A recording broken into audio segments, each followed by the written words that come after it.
Hello, ladies and gentlemen. Welcome to the Esteemed FaceTime with Leaders, an initiative by World Development Corporation. I am Falakzeb Khan, anchor at World Development Corporation. FaceTime with Leaders is a platform for industry titans to share their experiences, thoughts, ideas, and best practices in order to inspire one another and future leaders.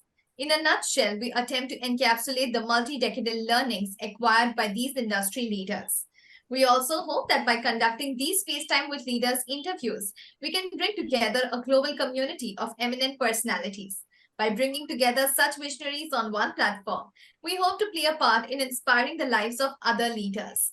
Great learnings from great leaders undoubtedly assist everyone by identifying, nurturing, and using the trade secrets that are proven success formulas for many. And this is what we aim for with these sessions by making them a gathering of industry stalwarts and a knowledge sharing community. We have one such corporate veteran on FaceTime with Leaders with us today, Mr. Sanjay Tirupathi. Hello, welcome, Mr. Tirupathi. We are glad to have you here today with us on FaceTime with Leaders. Thank you. Thank you for having me here. Thank you so much for being here. So let me give you a quick brief about Mr. Sanjay Tirupathi. He is a cross-domain expert with an impressive career spanning 3 decades, of which nearly 2.5 have been dedicated to the field of IT-enabled finance. His expertise extends across multiple industries, including manufacturing and information technology, making him a versatile leader. With a wealth of experience, he has achieved several feats, one of them being successfully managing annual revenues exceeding $6 billion and playing a pivotal role in securing $3 billion deals for his current employer, TCS, where he has given a dedicated service of over 23 years. At present, he is designated as Head of Commercials and oversees its Strategic Advisory Group. So, Mr. Sanjay Tirupathi, could you sum up your career journey of reaching your current designation at TCS for our viewers, please? Thank you. Uh, it has been a very exciting journey so far. After completing my commerce graduation and CMA, I started my career with Hindustan Levers in December 92 as a management trainee at their Mangalore factory. Yeah, that's After that, great. I spent my first 7 years across various manufacturing industries like Tamil Nadu Telecommunication, who manufacture this copper telecom cables, then the truck manufacturing giant Ashok Leyland, and then with PHC, who is an auxiliary of Hyundai. So I strongly believe that the working in these manufacturing industries, it has laid the stepping stone for my career. I've played multiple roles in a factory environment where I was exposed to various tasks like handling excise, reviewing bill of material, handling auditors, managing cost audits, finished goods pricing, and so on. As a fresher, these things are really challenging and help one understand the nuances of the finance function. And later in August 99, I was handpicked for the TCS first CFO post IPO, Mr. Mahalingam's pet project called the costing group. I used to head the TCS costing group and was also handling MAS for Chennai branch, which at that point in time was the biggest branch of TCS. The next 7 years, I would say, was a real roller coaster there, because that is when TCS implemented their new in-house system and also later launched their IPO to go public. I'm glad I could play a role in these things. I was internally trained on Oracle Financials and I acted as the functional consultant for the new system that was implemented.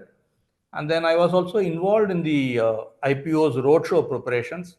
So this was a very great learning for me. And then during this time, I also got the opportunity for my first on-site trip as a commercial lead for a large Australian customer, which eventually we won. And in fact, the customer is still a customer of TCS even today.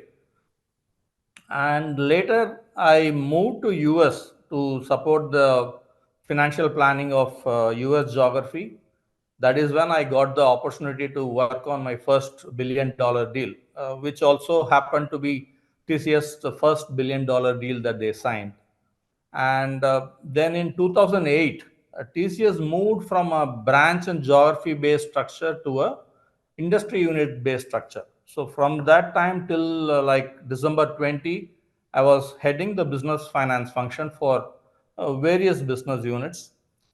This role, I would say, is like a financial controller for the unit, managing all financial aspects of the unit, from revenue, margin management, collections, help the teams win new deals, ensure timely book closures, and you can think of anything or any financial aspect.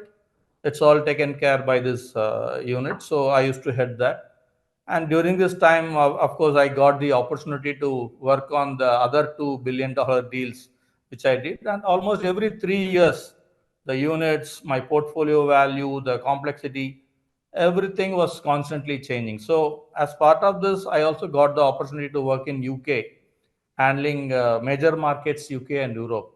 This gave me a huge opportunity to work closely with many customers in that region, and it also gives you a broader perspective and exposure to international tax structures, the labor laws. As you all know, UK, Europe labor laws are very stringent. So you get to get an understanding on the two pay rules, ARD rules, and so on. Right. So, in a nutshell, to summarize, I would say overall, I got the opportunity to work in multiple industries. I was fortunate to be able to work with different business units, work in different geographies, some very challenging, unique assignments. During my UK times, I used to work on some large government deals, which is very unique and quite complex. The UK governments have their very stringent policies, so you need to adhere to those. So this gave great exposure and helped to hone my skills in different areas. So overall, I would say thoroughly I have enjoyed the journey so far, which has been quite challenging and encouraging too. That's really very interesting and wonderful to know. And I'm sure that you've just grown for better, like over the years, and had a great experience. So let me go on to my next question. Like, what are some of the most invaluable contributions you have made in your capacity as a finance expert in the IT domain? Okay. See, as a finance person, one need to address expectations of various stakeholders, like management have some stakes, customers, vendors, employees, etc. So, as I pointed out earlier, my contribution in some of the complex deals, including the $3 billion deals which I mentioned, which covered many stakeholders, and I was able to play very key roles there. In the first one, I worked in understanding the customer spend, going through their book of accounts to identify what is their actual spend, and the other one where I negotiated the contractual terms with the customer, and the other one being where I was the key negotiator. And the last one, which we won, I was a key negotiator, handling everything from the start of the deal to till contract signature. So these things gives you immense professional satisfaction because you realize that it is your core finance expertise that has made a big difference and it helped in winning these deals. And I also value the contributions I made as a business analyst in the organizational digitization and transformation activities, where you need to balance the competing demands of business insights, efficiency, risks, and control. So you get the opportunity to act as a techno functional. You have to evaluate various systems, scenarios. You need to understand how various systems can be linked. So it's a very complex, large volumes of data need to be handled, and there should be zero impact to the existing processes, and so on. So you need extensive planning, you need thorough understanding of the entire architecture, the functional knowledge is also very much required, and you need excellent teamwork. So we delivered it on time, and of course it is still in use even today. And on a lighter note, I would say during these sessions, as a business analyst, I realized that just like how coding could be Greek and Latin for a finance person, finance actually turn out to be the same for some of the techies because they are absolutely no wise in the finance thing. So Yes. that's what I would say. That's really very great, I must say. So I'm sure like you've had a lot of professional achievement throughout your 3 decades journey, but I want to know like what do you regard as your biggest professional achievement? Okay.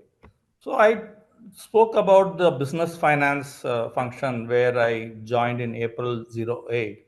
So when I joined the business, it was introduced newly in April '08, the function itself. So I started handling portfolios initially worth around 600 million per annum. It was just 2 units in my portfolio.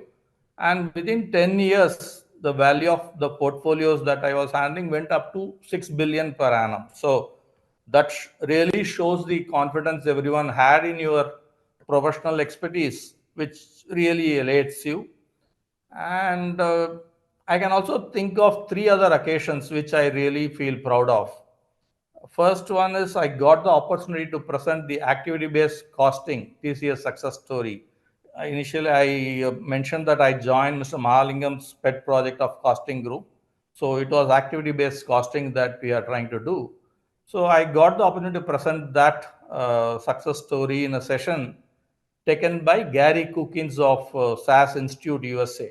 He is a well-known expert in ABC who has authored many books related to activity-based costing and so on. So this session was attended by senior leaders across industries. And after the session was done, in the final speech, Gary applauded my presentation. So I really feel honored to be applauded by expert like Gary in that thing. Later, I also got the opportunity to speak in CMA Institute's 51st National Cost Convention. So this again was attended by over 500 members, including various past presidents of CMA.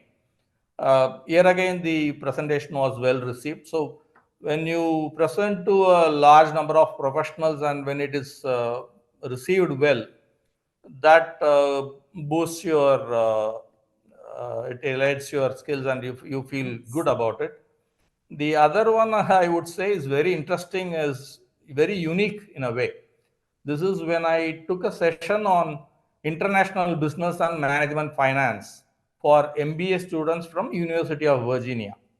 So this was part of the university's semester at sea program. So what happens? The students travel in a cruise ship covering various countries across the globe. They start from US, come through various countries, touch Europe, Africa, India, everything, go all the way to Japan and then go back to US. So I got the opportunity to do a session when their ship came to Chennai port.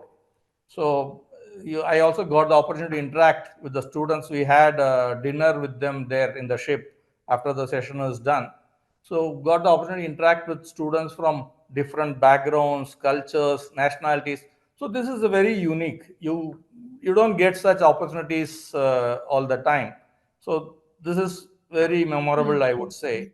Uh, to sum up, yeah, these are the things I could think of. That's really very wonderful and inspiring, I must say. So, like when we talk about corporate governance, I want to know like how and when did you feel the need to upskill yourself for the corporate governance space? Okay. So since I played variety of roles covering the entire business life cycle, say from a customer acquisition through a deal or managing the P&L of different business units as a business finance head, and then taking part in the organization's transformation journey and risk management through that system implementation I talked about.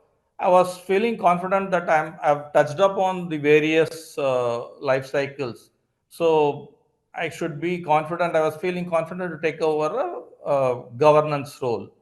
That is hence when I discussed about my next role after business finance, our management also felt the same way, that they given my exposure across multiple areas and geographies.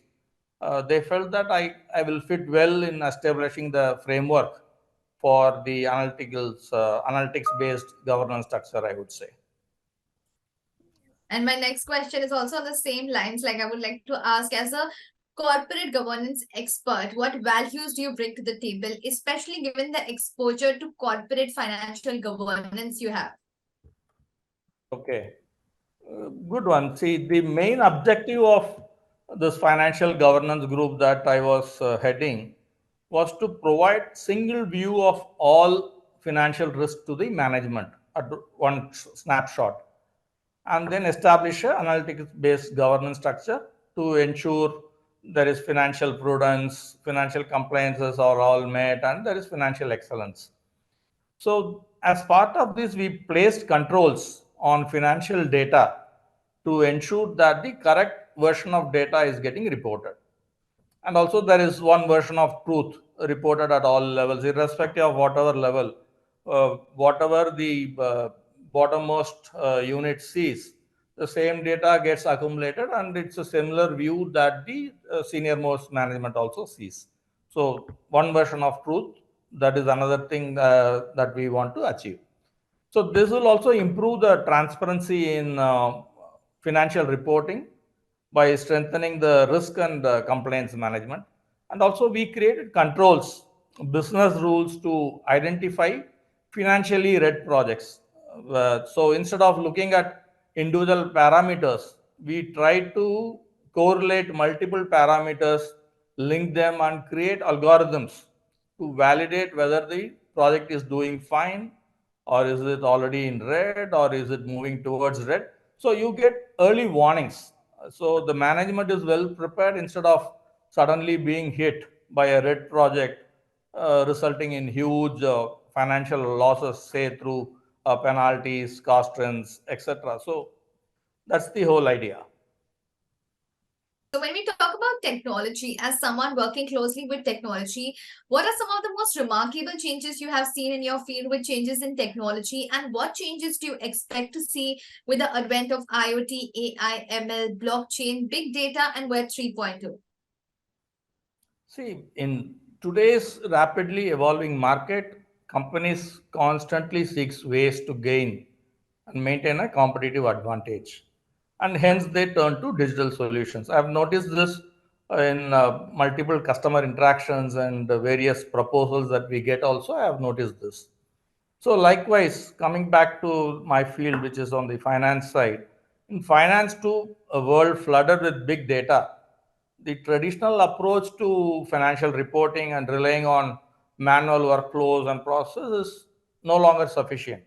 So therefore, embracing powerful and innovative digital transformation technologies such as artificial intelligence, especially machine learning, Yeah. robotic process automation, advanced data analytics, all this becomes essential for any finance leader. So these new technologies will reduce a lot of manual intervention. It will reduce the cycle time in many processes. It will revolutionize financial reporting, making it faster, more accurate, and reliable. So, as accounting practices, standards, and features, these are can be easily automated. So, it will offer abundant opportunities for streamlining your accounting processes. And the inherent strength of technology in handling numerical data will make this accounting task highly efficient. Okay. And on the other side, technology will also enable businesses to maintain centralized and structured data repositories. We talk about cloud and all of that. So that way, it will ensure consistent and up to date financial information. Automated data validation algorithms can identify any discrepancies, the machine learning that I talked about, resulting in accurate financial reports. This will Yes. also allow comprehensive audit trails, ensuring transparency and accountability. So everything gets captured in the system, right? So you have an absolute audit trail, ensuring there is absolutely no mistakes, no, and everybody is properly accounted for. And same way, this financial systems can also be integrated with the various regulatory standards like say IFRS, gap, or so it will ensure compliance with all the specific requirements. So whatever changes happens in those regulatory side, automatically it gets captured in your financial reporting system and it gets reported rightly.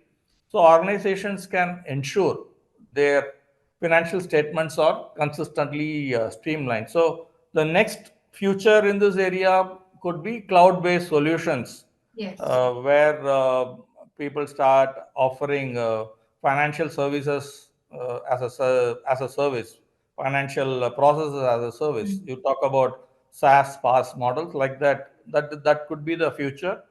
This will harness the cloud's flexibility, and it will also integrate it with all the online financial accounting services. So cloud-based solutions, when it is improve the accessibility because it's on the cloud, you can access it from anywhere, and it also comes with rigorous security protocols, which is a key in any cloud-based solution. So it will often exceed what an individual organization can achieve on premises. So this reassures the business that their financial data is well protected against potential threats. A lot of banking customers actually have started moving in this direction. That's there, and we hope that it just keeps growing. I mean, for good, obviously. So, as you know, we are building a community of industry magnates. The move is meant for cross pollination of knowledge and building a knowledge sharing community of corporate giants and industry experts. So, what are your thoughts about this initiative taken about by Mr. Zishan Pathan, Mr. Heval Mehta, and the whole World Development Corporation team? Excellent. This is a great initiative. Actually, it will benefit those who wish to explore new dimensions in their professional growth, because knowledge sharing has always been part of our ethos. So, this will help the professionals to understand and learn the best practices across industries and corporations. And Yeah. also, since it comes from the horse mouth, it gives one the confidence that this is practicable and doable. So you don't have to doubt about what you are hearing because it's coming from the experts in that area. So also this initiative also demonstrates how technology can be effectively used to reach Yes. out to many professionals at the same time, because it's a commendable effort to bring in these efforts to organize such knowledge sharing sessions and bring everybody on board. It's very commendable. It's not easy, I would say, That's and this will give a broader perspective on various issues that the professionals face in their day-to-day operations today. So they can come up with new solutions to some of their existing problems, or just need to simply apply one of the best practices shared by the experts. So this will enhance one's professional skill, which in turn will help the industry as a whole. And I would also like to point out, since I went through the IDP preparation, the sessions by Mr. Zishan Patan that threw light on very minute details, uh, gave absolute clarity on the details that is needed for the preparation. And the course design is also well spaced with detailed case studies, stage by stage, how from one stage to another. You have in between tests after each case study, and then there are mock tests and all the important segments you need to know as per the act, etc. All that is very well prepared, and any query whenever we raise is also addressed immediately. So my best wishes to Mr. Zishan Patan, Mr. Heval Mehta, and the whole world development corporation team in their quest to improve the quality of corporate governance. Are doing absolutely a fantastic job in this. Thank you for these really very kind words, and they really mean a lot to us. It was fantastic conversing with you, and I'm confident that your insights will inspire future leaders. Thank you so much for joining us today, Mr. Sanjay Tirupathi. We wish you the best for your future endeavors. Moreover, trust that this initiative by Directors Institute unquestionably expanded the participants' understanding and enriched their minds. And all the wonderful teaching, the different principles that you live by, that you shared with all of us, and your career journey, I'm sure, like everyone watching this, it is going to help them grow in their careers too. Thank you. Thank you, Falak Khan. It's Thank, nice talking to you. thank you. Same here.